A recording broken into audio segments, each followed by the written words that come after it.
Hello guys, it's Jin again, your moderator. And also today we John Phelan from Halo Business Angel Network. I have been knowing John for quite a long time, and he's a very dynamic man and in charge with such a very long term, and also I think in my opinion, one of the biggest angel syndicate in the world. And also he got many chapters, and it's a very interesting journey. And I hope to have John to share with us today about the audiences. We got people from Vietnam, from all around Southeast Asia, and also Taiwan, Japan, that really keen on learning about the business angel concept.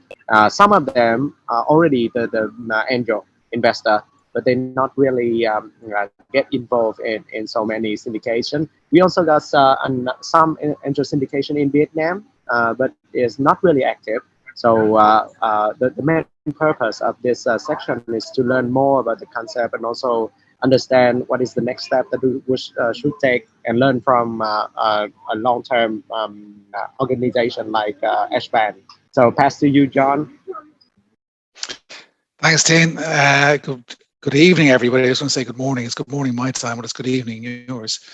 Thanks for that introduction, Tim. Very kind of you. I suppose I'll give you some of the background maybe to where HBAN has come from and evolved. And it, like you guys, have started from nothing 10, 12 years ago, and has evolved into something that's quite dynamic within the Irish market. So as Tim says, I'm John Phelan. I'm the All-Ireland Director of HBAN in Ireland. We started quite small. We're going into something quite significant, but I'll go through all the details of that. So I have a presentation here, which is quite a generic one. It's about 20-something slides.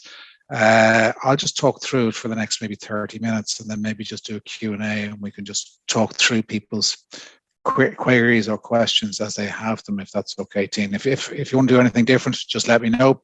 If you want to jump in, ask me a question, do that. Is that okay? Excellent. Okay, so hopefully you can see that opening slide, the introduction one. And then I'll just go into the next. Right, I'm just going to take in all these slides as we go. So the background to HBAN and where we came from. So we came out of a pilot in about 2006, 2007. And that pilot really was an MVP for a startup company, was to see if there was an appetite for an angel network in Ireland. We had seen quite a lot happening in the US in the late 90s.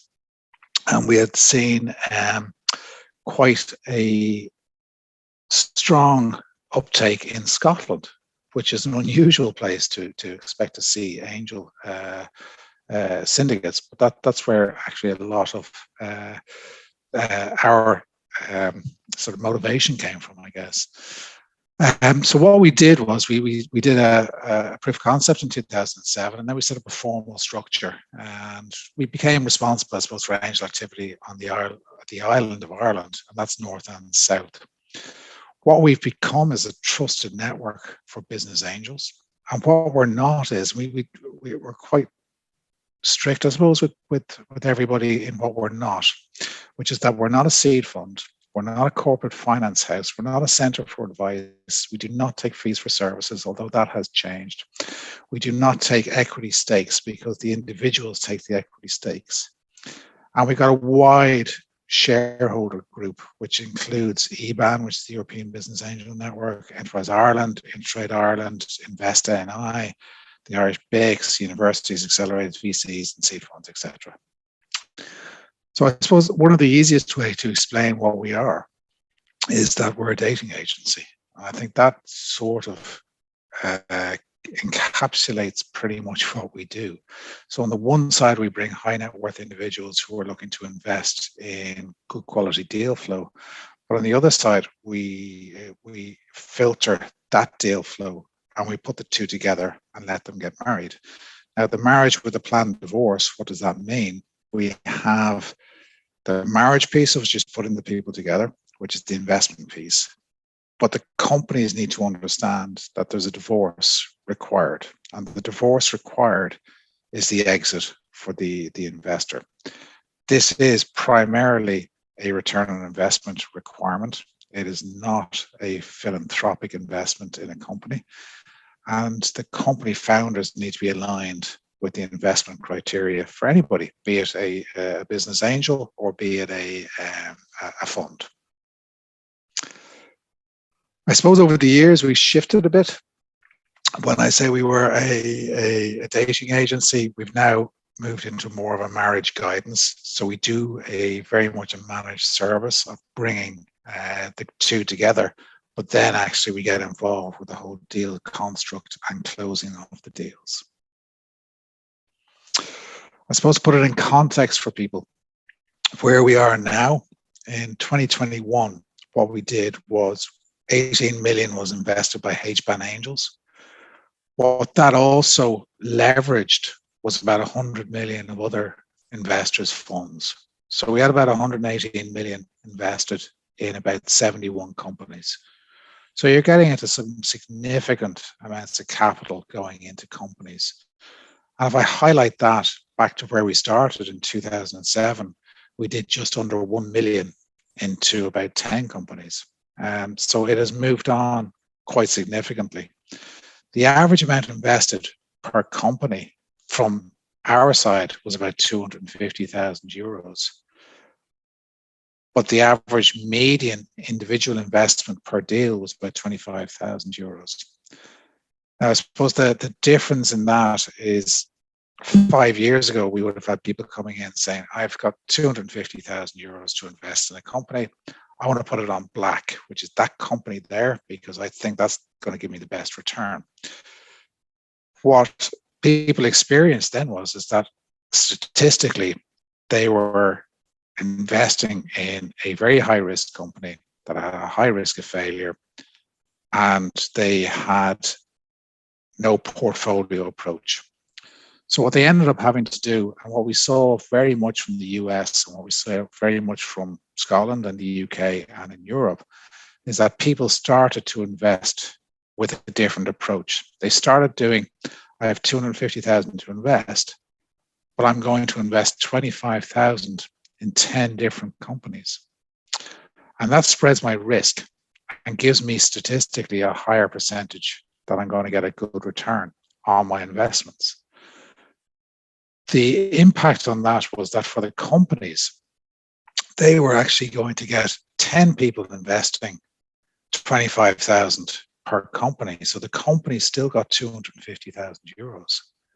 But they got it from 10 different private investors.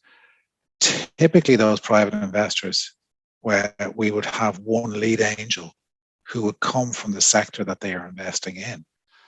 And that gives the company not just capital, but it gives them a huge deep domain experience and contacts.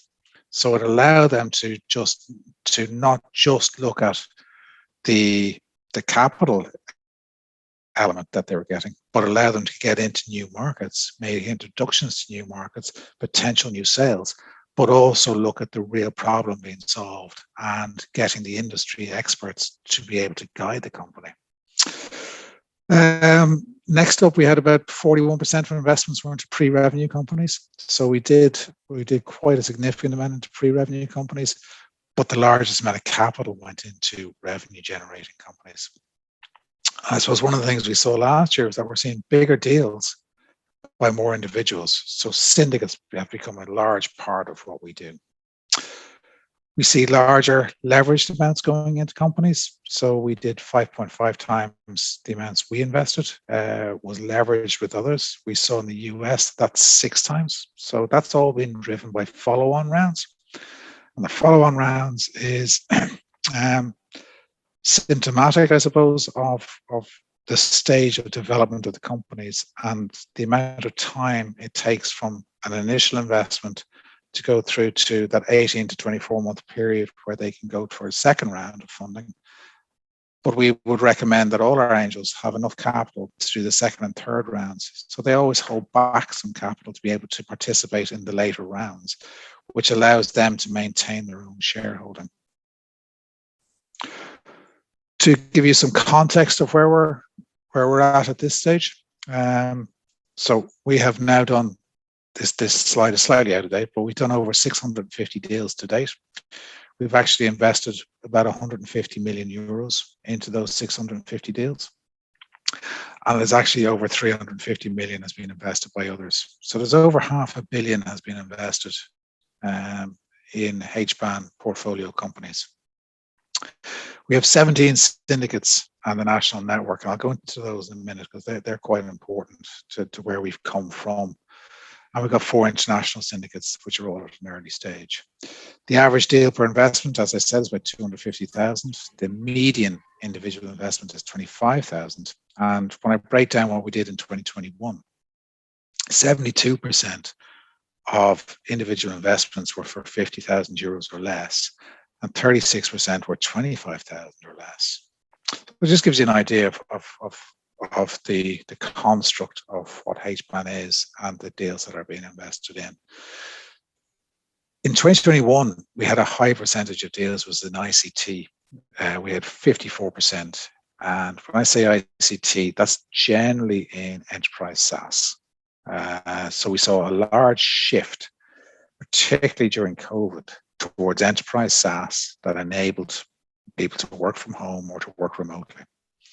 And the digital transformation accelerated for companies that had not been thinking of it.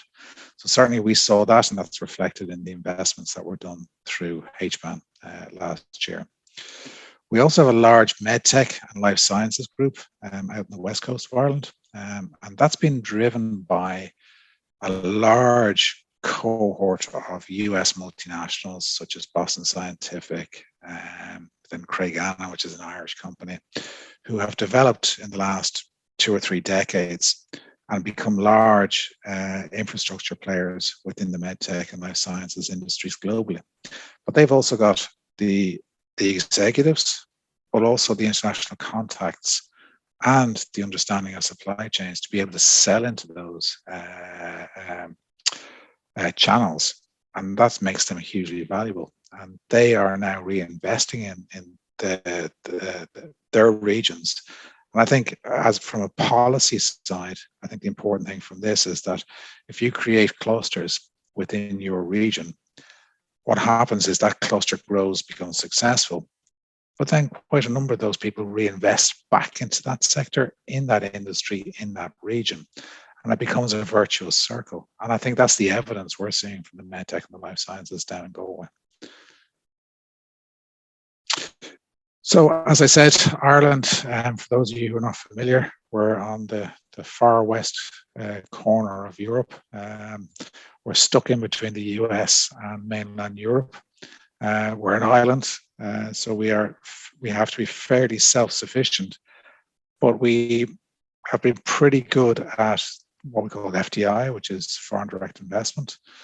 And I suppose what we'd like to think is that we take elements from the US, which is that very dynamic entrepreneurial spirit, and we take elements of the Europeans, which is very much a historic access to markets, and we put the two together and hopefully come up with something that's quite successful. So what we have in Ireland itself, we have a number of syndicates. Some of those are generalist tech, so for example, Boole and Bloom.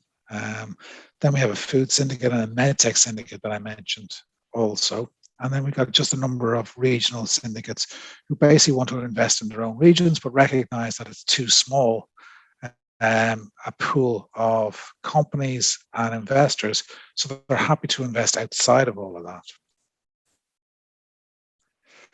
Then we have the international syndicates, and we have an early stage group in San Francisco. We have New York, London, Dubai, and Singapore. And as Tina said, he was in Singapore, he's still there, and he met some of the guys out there recently. And I suppose if I go back to the early stage, because I think talking to Dean, it's you guys are at that early stage of developing an ecosystem. When we started HBAN back in 2007, it was difficult to get one person in. Sorry, it was difficult to get 3 companies in a room that deserved capital. It was also difficult to get 3 people in a room who actually had the capital to invest. There was lots of sizzle, but not a huge amount of people engaging. So it was a hustle, and we had to do that. But what's happened since then is that we had individual investors investing in companies. That has now grown into syndicates, and syndicates are very much drivers of investment for what we do at HBAN. And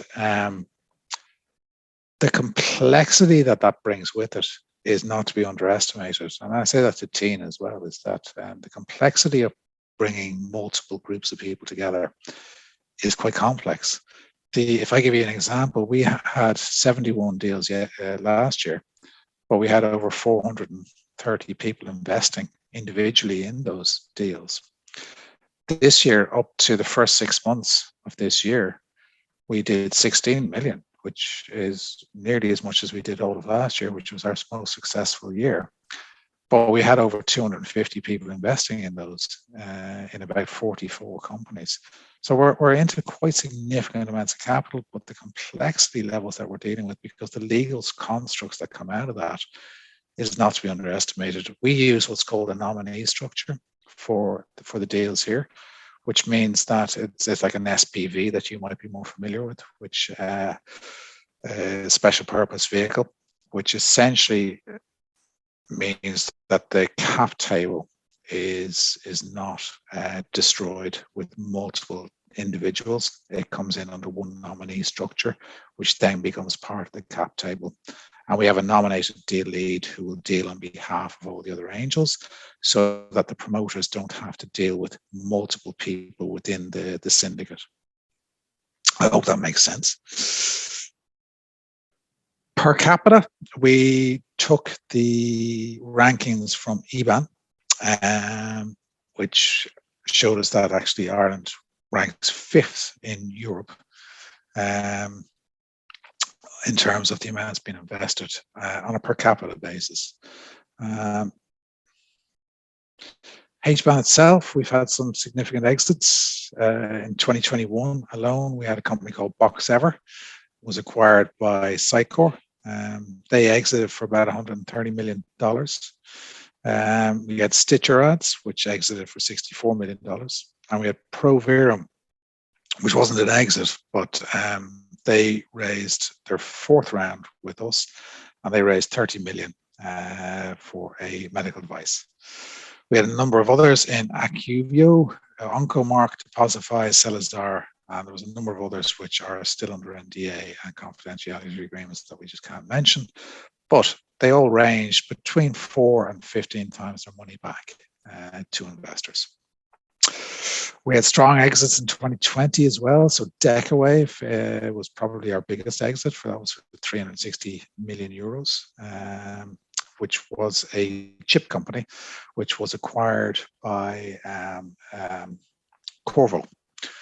We had Iconic Translations, we had Payslip, Finovation, and Engage, or Effective Software, who all exited back in 2020.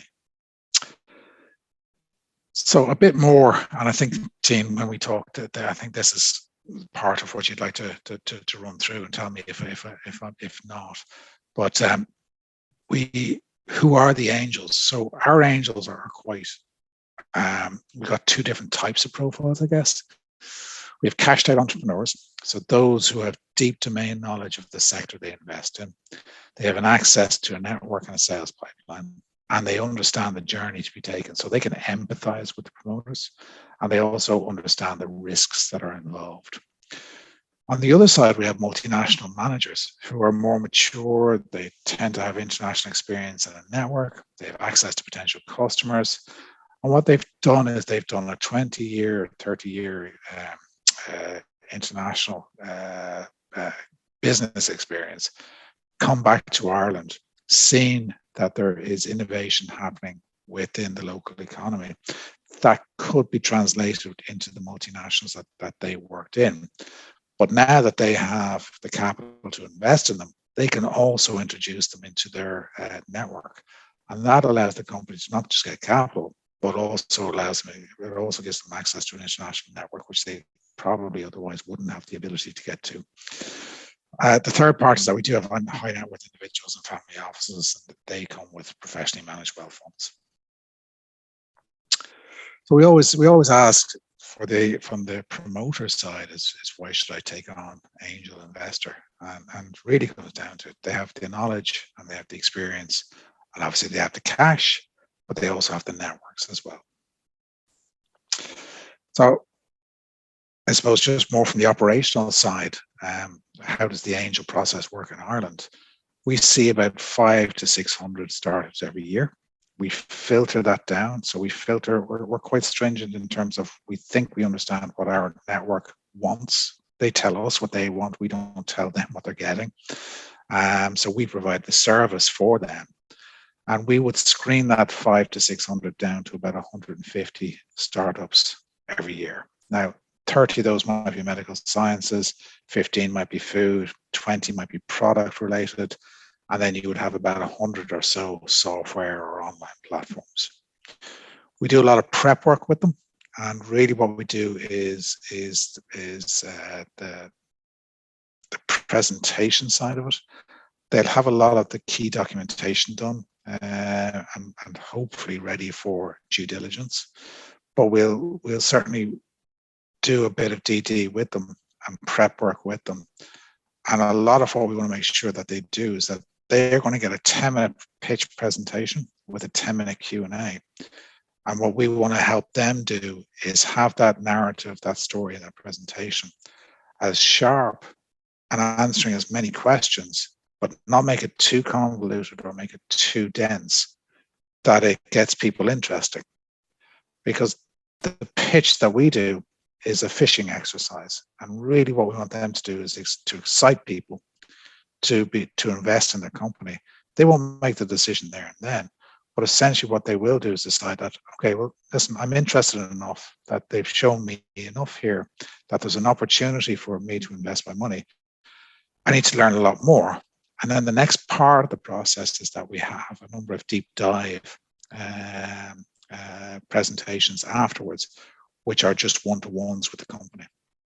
On the other side, what the company gets is they have, it says 500 here, we've got about 700 registered angels. We typically have 250 to actually 350 active angels within the syndicates. And they will pool their money together to typically give about 250,000 euros to any particular company. So what we see is that the invisible angel market is estimated to be 7 times the size of the visible angel market. Generally, that's an Irish number. The typical number internationally is about 10 times. So we would see that if we had 18 million in Ireland last year, the invisible angel market that we don't see is probably about 125 million. And my very strong conviction is that that 125 million that has been invested outside of HBAN is family and friends who are investing because they know somebody and they want to do them well by investing in them and promoting them. But my logic is that if they had access to a deal flow coming through somebody like a HBAN or others, and there are others in Ireland, and we're promoting them all, we're quite happy for others to be involved, is that they get qualified deal flow and they're far more likely to get a successful outcome. And that then gets re-put back into the system at a later stage as well, because it becomes that virtuous circle again. So what we say what to look for in the investor and in the company. So what to look for in an investor, we always say, I mean, what a private angel brings to the companies is smart money. It's not an institutional investor who's putting money in and just drives for a return. The smart money brings experience. It brings ability to introduce companies to a network, to a sales channel, to look at how to manage challenges that the promoters might have, because they typically have done it themselves, so they have that experience. There is experience as the investors, so they understand the legal constructs, they understand the investment constructs, they also understand the risks involved. but also the challenges for a promoter, and when you need to leave a promoter alone, and when you need to actually engage and try and get more information from them. And when we started this whole journey, we had relatively unsophisticated investors who were asking for more and more detail. And all that did was take the promoter away from their day-to-day job so that they couldn't execute on the strategy. But they were answering to the demands of the investors who were just looking for reports. And ultimately, that cannot work. You've got, if you're investing in a promoter, you've got to trust that they're doing the right things. Yes, you've got to manage it, and you've got to ask for a limited amount of reports, but really you've got to give them the time, the support, and the recognition that they are doing their best job to look after your money. And that's quite difficult for some investors, but that was the journey we learned, that we came upon, is that you're investing in people. You've got to trust those people, otherwise you don't invest in them. And then you've got to let them off the hook and let them go and do what they need to do, which is create and sell product. So understanding the investor's motivation, are they looking to just invest capital passively, or are they actually looking to get involved with the company to help it? Are they looking to help grow it? Are they looking to get involved in making connections, I suppose, and all those kind of things which can help the promoter and the company. Always interesting to see that they have follow-on capacity, and what's their attitude to supporting the company itself. So things to consider when you're becoming an angel. I think the quote on the side, the relationship between investor and entrepreneur is like a marriage with a planned divorce, as we said earlier. What's your personal investment strategy? How high risk do you want to go? Which sectors do you want to invest in? Are you happy investing outside of your own sector of expertise? Are you happy to invest with a group of individuals within a syndicate, so long as that syndicate or that group has a deal lead who understands the sector that you're investing in? It's become a lot more sophisticated, I would say, which is good for both the investors and the companies, because now we're starting to see it harden down into very clear KPIs, which are now starting to show returns to everybody, not just the companies, but also to the investors. So then there's a time commitment required, and there's a very explicit research has been done, which shows that the more due diligence you do as an angel, the better outcomes you're going to get. Now, how much time and energy you put into due diligence depends on the stage the company's at. You can't overdo the due diligence, and we have seen that where people have done far too much due diligence. So there has to be an appropriate amount of due diligence for the stage of development of the company and the amount of money that you're committing, or that the syndicate is committing. Is there an ability to add value in terms of adding either sales or channels? There's a desire for control. Do you need to control it? And is there a willingness to learn? Because a lot of angels, because they have been successful, have come through the being successful once means that they can do it again. And actually doesn't quite translate if they're going into other sectors. They may not understand the nuances in those sectors, so they need to be able to learn what it's like going into those other sectors. So what we look for in companies when they come into us is, are they investor ready? And what does that mean? So do they have a business plan? Is that business model created? What's the value proposition? What's the financials, the competition, the strategy? And then do they have a summary document and a pitch deck? Do they have a realistic valuation? We see a lot of valuation. We see a lot of good companies coming through that have valuations which are unrealistic for our network. And my view is that if the promoters feel that they can get a good valuation outside of our network, away you go. Good for you. But within our network, we're quite clear in terms of what our members are willing to look at in terms of valuations. So I'll come to that in a second. Are they revenue generating? And what's their financials? What do they look like? Are they scalable? from the proof of concept, and that's technically, but also in terms of their business model, are they scalable? And then what's the investor's role? So to be investor ready, they need to have sufficient market traction, comprehensive documentation, intensively practiced, and no unvalidated assumptions. So I suppose we would see a lot of ideas that come through in terms of, here's all my assumptions, that's grand. But if one of those assumptions comes out of the mix, then the whole business model or the whole financial model falls apart. So we would drill into that with them. On the business plan, we'd like to see the team, the market, the milestones achieved to date, future milestones, the investment required, business model, and then that compelling investor case. I said earlier that we have some pre-money valuations, that you have a realistic valuations. So we have this, and this is publicly available, so you can quite happy to share it. It gives everybody an idea of what to expect. Now, last year this shifted probably up quite a bit. This year, I think it's probably going to shift back down to where we are here. But it gives you an idea between idea stage, proof of concept, and launch stage, early traction, revenue, and then scaling. It also gives you an idea of where the technology is, the revenue stage, the sales model, and then some other factors that you need to consider. So revenue generation position is the pilot sales, sales strategy, sales infrastructure, that route to market, the recurring sales, cost of sales. We'll be looking at all of those. And then we look at the scalability and the proof of concept piece. Is the MVP, is it validated by customers, production readiness, what's the economic viability of it, and what's the distribution pathway and the channels to sales. Then we look at the investors. What do they want? What can you give? What do you want in return? So I think HBAN has been around for a long time. We've got an awful lot of guides and resources and videos on the hban.org website. You can see that we have a learning center there, and we have a lot of booklets which we're updating as we speak. And really, what we like to do is demystify the whole equity raising process. A lot of people like to think it's a black box and it's a black art.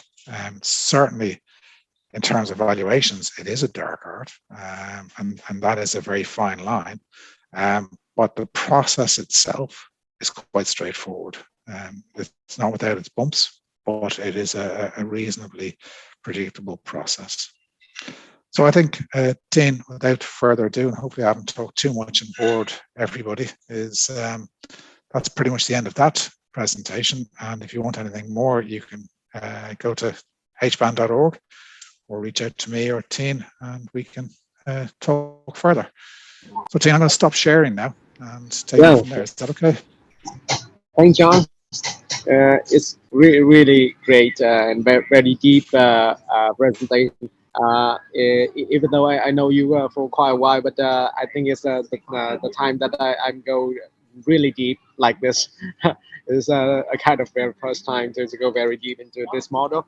I think there's a bunch of questions that just pop up in my mind. Is that how about the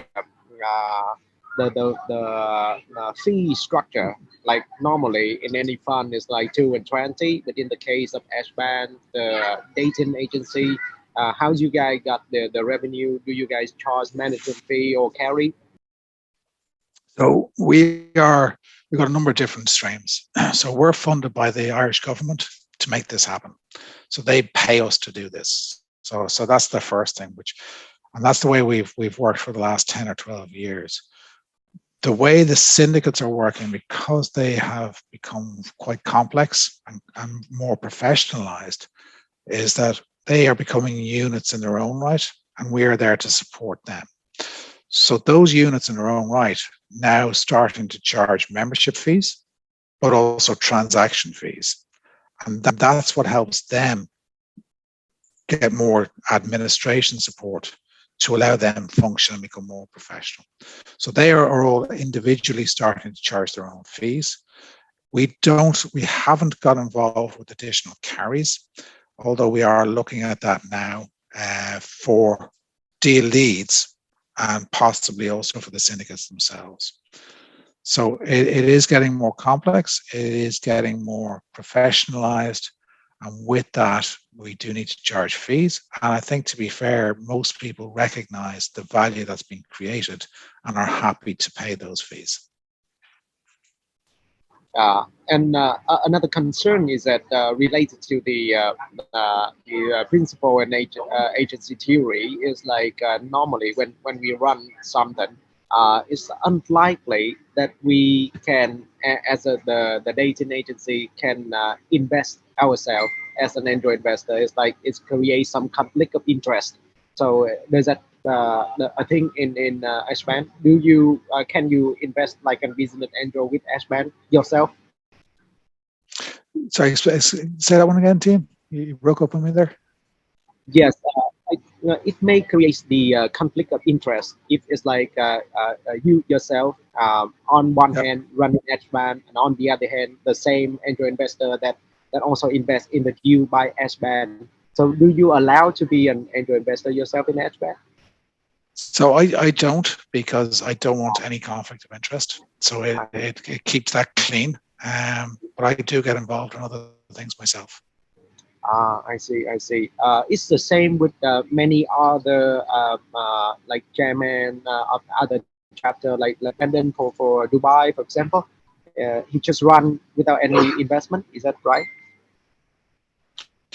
So, say for example, in Singapore, Yeah. the angel groups there, they would get deal flow from Ireland, and what we would typically have is a syndicate in Ireland has committed to invest, but the transaction hasn't actually occurred. And then what happens is the angels in Singapore say, okay, there's a syndicate in Ireland which have done the due diligence, and they've committed, say, 200,000. We like the look of that. We'll take their due diligence documents, and then what we'll do is we'll invest on top of that, which then allows us. It gives us easier deal flow if I'm in Singapore. It's more well qualified. Does that make sense? Yeah. I think it's very clear. It's like the job across the chapter. I think is really hassle, and the way to deal with that is logic like that. And one more things about the due diligence. So all the business angel need to do the due diligence. Is that right? Or your team? So we would do, as the team, we would do light due diligence at the front end to make sure that we think there's an opportunity for our network to invest, because we don't want the company to invest if we don't think we can get them anything. And there's a lot of good companies which we haven't put forward who have gone on to be very, very successful, but we didn't believe that our angels would understand it or would go for it. And I think that's probably a good thing, to be able to say what we're not, or to say what our angel network don't invest in. So we qualify that deal flow. Does that make sense? Yeah. It's like the initial screening and the soft DD will be done by the H-band team, but then the angel themselves they need to do a bit. Is that right? Heavy DD. Yeah, and we've got well documented processes and DD documents that we make available to the deal leads, and we've got a 10-page process, which essentially we give to the companies when they come in. Say, listen, this is what you will be asked. So you need to have all this documentation available, and you need to have answers to all these things. And if they're not applicable, just say they're not applicable. But we will be diving in and looking for all all this detail. And that, I think, just that transparency just takes away the anxiety from an investment perspective. And what we see is that a lot of companies that go through the process with us, even if they don't get investment from us, they get investment from somebody else, but they've gone through a process which has put them in, which has created a discipline within what they do to allow them to get investment from somewhere else. And we're happy to do that. Yeah. How about the exit stage? It's like, do you, S-band, the syndicate, do we involve in the exit stage? On the end of the it depends on what level of investment they have. and it depends whether they're lead investors or they're not. And each company is different on that. So yes, certainly we have seen syndicate groups and the leads in those groups participating strongly in the exit. But then we've seen other ones where they've been passive. But it depends on how much they have invested and what their commitment is. But yes, they do get involved, or they can just be passive and take the money. Yeah, I see. One last question from myself, which is about the I think one of the most challenging. You're breaking up me there, Tien. I believe that is the commitment of the angel investor is really hard to pursue. Sorry, Tien, you broke up on me there. I think the people must be more people traveling through Singapore airport and just caught you on your Wi-Fi. Would you mind repeating that, please? Okay, yeah. I just want to ask about the commitment, like the commitment of the angel to engage in some deals.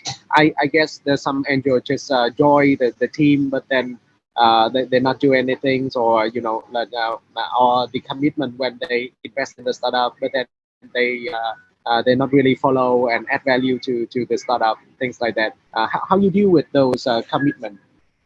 Yeah, I suppose the chemistry between the lead angel and the promoters is quite important, and they have got to be able to align both of where they want to get to at the end goal. And we have seen cases where angels have come in and they're alphas, typically, and as alphas, they want to control and manage everything, and we've had to ask them to back off because the company is its own individual organization. If an angel wants to become involved, they got to be the support for that rather than the driver of it. And if we have alphas, that doesn't work. We got to have people who are in that support role and that are helping the promoter to drive forward. And we would always back the promoter on that side of the house because it's their company. And I think we've got to be seen to be doing that. Our primary role is to look after the investors, but in that, the investors are investing in companies and promoters. And they've got to recognize that that is their primary goal, is to help them to succeed. So I think if the motivation is correct and everybody's aligned, then yes, they can get involved. But they've got to be careful in terms of how much involvement they get. I see. And basically, just not be assholes, right? Yeah, no way. Yeah, yeah. I think it's past the question in the questions to the audiences today. If you have any questions, please raise your hand and open the camera, of course, for us to interact with you. What we got here, Mark. Mark, okay. May I ask some question? Mark, can you open the camera to ask to John directly? It's easier to interact with you. We're far away now, so at least we can see you, even this size. But anyway, it's better to see people. You still there, Mark? You at the office can talk. Yeah, the syndicate just invest in the country that it operates on, or it can invest in other country. Syndicate startup in Vietnam, Korea, Porsche. Yeah, I think you mentioned. Yeah. Which one is for Vietnam actually? Yeah. So I see the question, and I suppose to be very, very clear, HBAN is funded by the Irish government to support Irish companies. So we can only invest in Irish companies. We don't take on international companies. And the primary goal for having our international syndicates is that they get qualified deal flow coming from Ireland, which they can invest into. Now, what I do foresee in the future is that we would grow that and that we will take on international deals. But if you think about it, we see 500 to 700 deals a year. We get that down to 150. If we were to take on international deals, that's going to grow to 7,000 or 8,000 deals, and we just do not have the infrastructure or the resources to take care of that. So we can't do it. So we work with what we have and what we can actually do, and that doesn't include international deals, I'm afraid. So hopefully that answers that question. I'm sure it's not the Yeah, right actually, answer for what they wanted, but I think I can add something more for Mark if you want to approach and also get some values from the syndicates of band. You may find for yourself a co-founder, an Irish man, maybe an Irish one. Like we got some Irish that very successfully build in company here, like Jack O'Sullivan with the Modmore.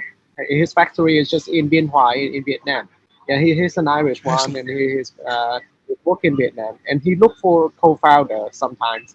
So I believe that look for you an Irish partners, Irish co-founder. Why not, right? Yeah, yeah. And vice versa. Because Uh, I think we, we can find yeah, yeah, John. we can all find co-founders in different regions, and I think that's healthy. So yeah, Yeah, absolutely. yeah. It's add more value for both sides. Yeah. Yui, please, can you ask some question yourself? Yes, thank you, Mr. John and Mr. Tien, for your sharing. So yeah, my question is just about the evolution of Angel Syndicate in the future. Like for now, everything as I see is quite like still kind of brick and mortar with all the deal sourcing and everything. Yeah, so I just wonder what like kind of new trends of technology, or is there any kind of new trends to like the syndicate to make it come globalized and easier for all the angels? Yeah, so I just wanted to ask your perspective to the future trends of Angel Syndicate. Sure. So I suppose we always would look for globally scalable, internationally traded companies or technologies. And if you look at where we are, we're a small island on the far reaches of Europe. So we have to find our markets off the island. It's as simple as that. We always have. So that's our first position, is that it has to be globally scalable. In terms of the technologies that are exciting people or that we see the trends in, certainly the last couple of years, digital transformation, enterprise software, we're seeing a lot of interest in impact investing. And that is what is about sustainability, and be that might be hardware or tangible products, but it has to be a scalable solution as opposed to just a one-off indigenous one. And then you have social responsibility ones. And that all sounds good, but we need to see the commercial business model that comes out of that, but also show how it is scalable and sustainable.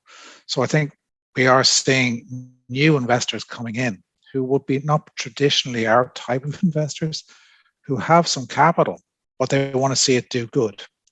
And I suppose our responsibility is to make sure that, yes, it can do good, but does it have the potential to get a return by selling the company at some stage, or to be able to sell the shares so that an investor gets a return and it doesn't become philanthropy. So I think that's probably the trends we would see. And then on the medtech side, certainly a lot of medical devices have accelerated in the last couple of years because technology has shifted.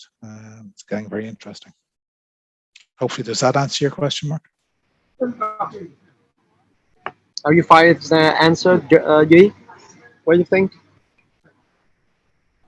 Yeah, but I'm thinking of like apart from that, like for the Angel Syndicate itself, like how would the development would be like? Yeah. So if you think about it, for the syndicate itself, how it has developed is 10 years ago it was individuals investing by themselves. Then what we saw was syndicates came about. So angel syndicates started coming together, and you'd have groups of 40 to 100 people who would then invest, say 10 people invest in one company or one opportunity, and they might do sort of 5 to 10 of those a year. Then what we saw is that the syndicates developed, and they started investing with other syndicates. So it started to get very interesting that we had some syndicates who were, say, the MedTech syndicate became quite strong. And then other syndicates like Bloom or Bull said, okay, we can see what you guys are doing. We'll co-invest with you because you know what you're doing and you know how to get into those markets, and you're more likely to get an exit than us just investing by ourselves. So we'll co-invest with you. So we went from individuals to syndicates with syndicates. And now what we're saying is individuals, syndicates with syndicates. And now the international syndicates are coming in on top of all that again. And that just accelerates the amount of capital that's available, but also gives access to an international market. So that's the development or the evolution I would have seen over the last number of years. Oh, okay, I got it. Yeah, that makes sense. Thank you so much. Okay. Thank you. Any question else? Any question else? Hi, it's Jane from EBC. I have just one last question. That is, what are some the etiquette of syndicating deals, and what are some red flags you see from some accredited angels? Thank you. Yeah, so we have a code of conduct, which is important because we have a lot of individuals who have a lot of opinions and would like to say a lot of things, but they may not be relevant because they just want to be heard. So I think at meetings, we have strong chairs who manage the process of the presentations. And then when we come to the deeper dive meetings afterwards, we also manage all those. And we do in advance, certainly in some of the meetings, we have a code of conduct up on the screen, which this is the code of conduct. You respect the presenters, you don't shout them down, you ask questions which are relevant. As an investor, you don't need to show everybody that you know more than everybody else. We don't care. This is all about the company and the investment opportunity. So that kind of, and I think that's the question you're asking about the etiquette of that. That code of conduct is quite important. And we found that over the years that we got to keep reinforcing that because we've always got new investors coming in. And it's important to remember to respect everybody else on the call as well. The other investors, the H-band team, but primarily the promoter as well, because they're in a vulnerable situation where they're nervous, right, coming in. This may be their first time doing a presentation to a large group of investors, and this is their life. This is their baby. They have put an awful lot into this, and we all need to respect that. Does that answer your question, I hope? How do you think about it, Jane? Yes, thank you. Okay. I see. Anybody else want to throw questions to us? 1, 2, 3. I got one question. Is actually some I asked for some of your advice. Actually, I have seen that at the very beginning, for some group of professionals, they hang out, they discuss about startup. They think that they can add value to the startup at some extent, and they form a group, and they call themselves business angel, of course, and they start to invest, and that's is the fun part. But then it's come to a lot of things to do, and they lost their commitment, a lot of things. But I believe that there's a trend in Vietnam now, because we're talking about startup, and we talk about the professional that can add value and also can invest a bit into the startup. So if there's somebody that first time form a group like that, and they hope to be the angel syndicate, is there any guidance and any advice that you can give to them if the first time to form their own group of business angel? Yeah, I think like most things, Dean, they got to suck it and see, right? There has to be a time commitment, which everybody has to respect. And I suppose what we've seen in the past is that you might get a group of 5 to 10 people coming together, and they all come in with this, yes, we're going to do this, we're all going to give this amount of commitment. But then you get 1 or 2 people who end up driving it, and then all the others sort of back off. But they want all the benefits that come with it, but the other 2 people end up doing all the work. And that ends up not being good, unless they're remunerated or commercially incentivized in a different way. So I think that comes back to that respect and understanding what people are doing. About the valuation that you just showed, because I believe that the markets have changed most of the time, and I have observed like last year in Indonesia, the valuation is like 5 times much higher than today. But do you update the valuation frequently, or you just keep it like over the year? Yeah, those So the valuation that I presented there earlier, that's one we've seen typically for the last 2 to 3 years. Last year probably went up a bit higher than that, but I think that's going to come down again. I see. And every market has its own. I mean, if you compare what we have compared to the US West Coast or to specifically San Francisco, we're very low. If you compare it to, and everybody keeps telling us that, well, we can get higher valuations in the Valley, and I keep going, that's fine, go there, but there's 37,000 companies starting up every year. You won't get heard. So that's your problem. That's your business. That's fine. But then if they say I can get higher valuations in the UK, well, actually, this valuation methodology that we have is very similar to the UK, so you won't. So that's where we're at with that. Okay, yeah. Tim? Perfect. Okay. Yeah. Also the great very things. good. Yeah. I actually have to go to. Sorry, go on. Yeah, is it okay for 1 minute for the group photo, John? Just go for a group photo would be great. Yeah, thanks, John.